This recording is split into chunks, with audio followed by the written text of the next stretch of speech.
Iello Games, Day 4. Let's review some big box stuff.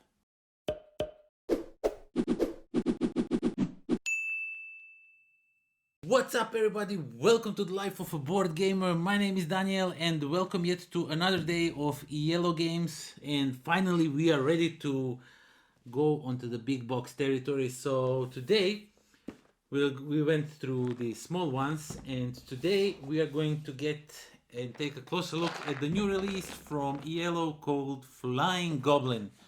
So you will be catapulting goblins into this box basically, and you will try to steal diamonds and gold, and whoever has the most diamonds, whoever gets first to 20 or 25, depending how many players you are playing, is the winner.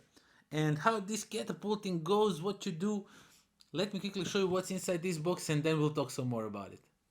Okay, let me show you what you get in a box of Flying Goblins. First of all, you get the rules, which span over 8 pages if I'm not mistaken. As you can see, it's lots of it is just explaining how the game works, the different symbols and everything. So it's pretty easy, pretty straightforward game to learn how to play. You will get some Ziploc bags, but I don't use them that much. And yeah, basically what you get is this thing over here, and I will just remove it because I need to get to the bottom of it and explain you a few things first. So each of the players will get their own goblin meeples, and as you can see there is these cute little meeples that you get at the start of the game, and then you can get these big ones that steal diamonds, and you can get this chieftain. This one will bring you double the loot of this small one, and you get 4 of these things. Then you can build your tower, and if you manage to build a tower or get some set amount of diamonds, you will be able to win this game. And each player will of course get their own goblins. Everybody gets the same goblins. You will get your own catapult, and you will put it on the table like so. Like over here you will put the goblin. Let me just quickly show you how it. Let's do this for the end. And of course each player will get their own board, so you will keep your goblins here, and you will need to purchase them throughout the game. You will earn gold by jumping into some of these spaces that I will show you in a second, and you will be earning gold, and you will spending this gold to buy your goblins or build your tower, whatever is the course that you want to win with. And there's some also, I got these promo thingies, these like goblins in a rabbit suit. I didn't check these out yet, I don't know what they do. And yeah, let's just quickly put this thing over here back like so. And what you do in this game, you will try to, let me just quickly make this. You will have it like so. You will have these balconies. Oh man, I knew I should do this off the camera, so now I'm just wasting your precious time. But you will have these balconies that will be put up here like so, and what you will be doing on these balconies, you are trying to put your goblins that are stealing diamonds. You will put them on these balconies and other people can knock them off. But you will also have this tower in the middle of the board, and if you manage to shoot into the middle of this tower, you will get some nice earnings. But yeah, you will also get this thing to put inside here, so you can easily pick up your meeples if you manage to shoot them in here. And there's this balcony tile thingy that you will be putting up here, and you will put the king, so if you manage to knock off the king, you will get some extra points. And basically what you do throughout the game, if you get these meeples, you just put them like so on any of the balconies, and if they survive, if they are not knocked over, you can take one of these gems for free.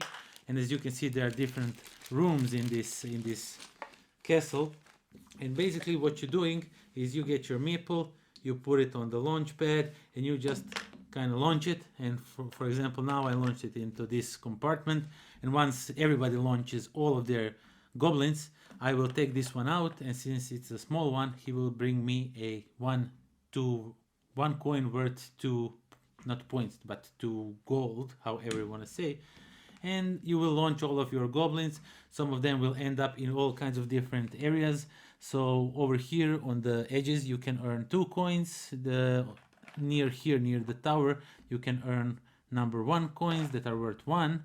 You can also earn crystals in these 2 rooms, and you can land in the rooms here. You can steal from other goblins. So if your guy ends up here, you can steal these crystals from other players. And if you end up in this room, you can rotate the entire castle. If you manage to knock off this guy, you will get this thing, this balcony thingy. And if your meeple, your goblin, ends up in here, you will not get 3, but you will get 5 crystals because you own the balcony. And then you will just take it out. The round 2 begins.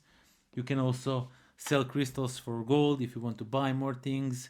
If you are trying to win like in a building that tower of yours, then you don't need crystals. And you can hire extra goblin because you can hire only 1 goblin per turn. There are 2 of those. And you, of course, another one here says that you can pay 2 gold to get 2 crystals if you are trying to get a crystal win. So basically, yeah, that is that. You will be launching, everybody will be launching from different sides. Once everybody launches all their goblins, you see what you scored, and then in a turn order, whoever finished first gets to buy something, gets to put these guys up here and stuff like that. And whoever gets to the most points or whoever builds his tower first is the winner of the game. And basically, yeah, that's everything that comes with flying goblins. Okay, so that was a flying goblin. And I'm not sure why they went with Flying Goblin, because you do launch multiple goblins in this game. But who knows, maybe there's some greater thing that I don't know behind that decision. So we are not going to pick into that too much.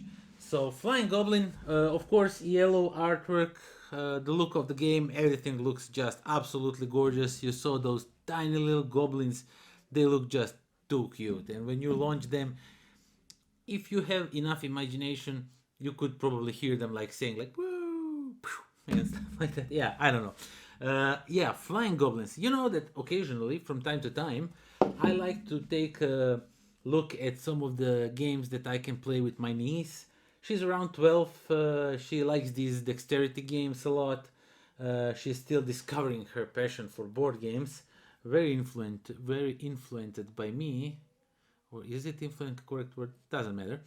So yeah, sometimes I'd like to take a closer look at those types of games. And when I saw this game at Essen 2019, at their booth, they were presenting it. I was like, okay, that's the game I'm gonna have in my collection. I'm gonna play it with my niece, and she's gonna love it. And we played it, and boy, did she love it. She almost even win. The fun thing about this game, why is it better than most of these kids games, is because the adults can really easily enjoy this game playing with kids, and everybody can have the same amount of chance to win in this game, because this game is pure dexterity game. And I don't know, it is just so much fun launching these goblins all around. The thing is, I played this game with my niece that is 12, with my wife that is I will not disclose her age, but she's 30 something. I played it with me, I am 39, and I played it with my father, who is at this moment 68 years old. No, yeah, 68 years old. So 68-year-old, 30 something, and 39-year-old and 12-year-old were playing flying goblins, and we had so much fun.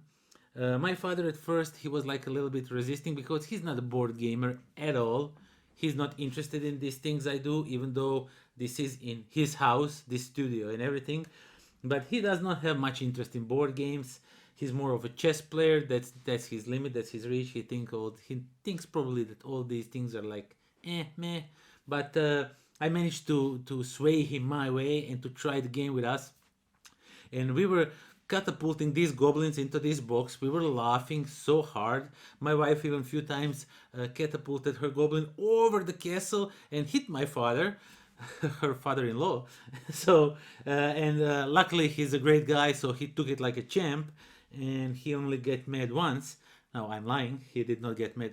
At least I think he did not get mad. But what I'm trying to say is we had so much fun with yet so simple game that you are just launching goblins and you are purchasing new goblins. You can buy even those bigger goblins. You can buy those goblins when they discovered how the goblins that steal crystals do, what they do and how they do. Because even though I explained the game to them, they didn't really get it because they're not like gamers like I am. But when they saw what I'm doing, when I busted out those two guys on these balconies, and when I started snatching, uh, you should see how they were aiming not for any special compartment, but to knock down those guys of mine, and so they can put their own guys up there. And at the end, my father won that game. It was absolutely bananas crazy. It says 30 minutes, but I think it lasts a little bit more. I would say like a 45 in 4 players to an hour, and just because the those compartments and when you get the resources, when you get the coins, when you get the diamonds, there's lots of things, lots of hands going on there. You are knocking off stuff, then you are getting them back. And I don't say that like a negative thing. It is just how it is. That's the part of the game. But I absolutely enjoyed playing this game. We had so much fun. I definitely plan on playing it more. Usually on Sundays we have family lunch and everything.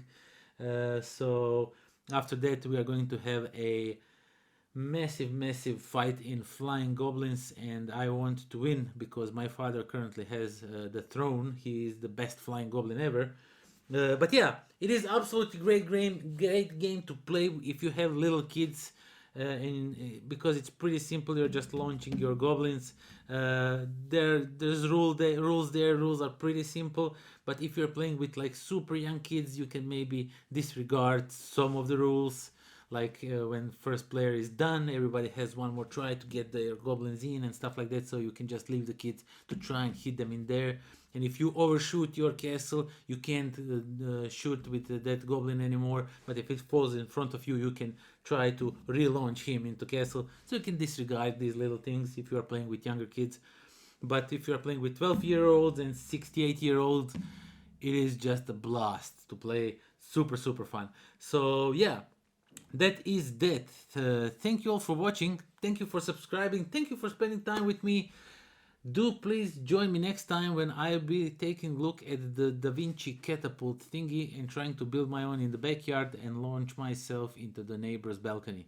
And until then, pozdrav!